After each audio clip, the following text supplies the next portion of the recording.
If your Superbox channels suddenly stop working, don't panic. This is a super common issue, and most of the time, the fix is much simpler than you think.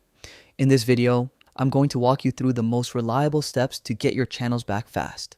First, figure out if the problem is even coming from your box.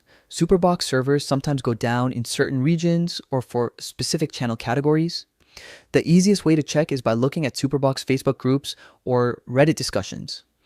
If you see a bunch of people reporting the same issue at the same time, it's likely a temporary server outage.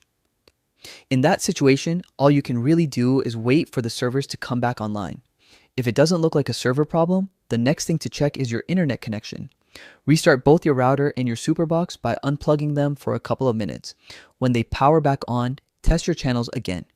If you're using Wi-Fi, try switching to a wired Ethernet connection.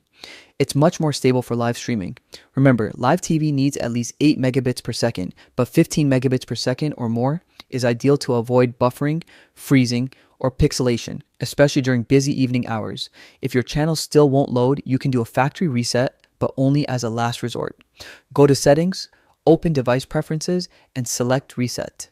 This will restore everything to default, so you'll need to set up your apps again afterward. And don't uninstall any of the built-in Superbox apps. Some of them can't be downloaded again once removed. One more thing, people often forget: overheating. If your Superbox is tucked inside a cabinet or stacked with other electronics, it may be getting too hot. Overheating alone can make channels freeze or disappear.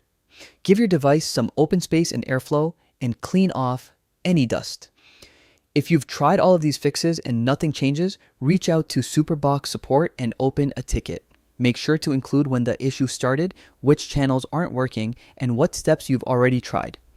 Hopefully, these tips helped you get everything running smoothly again.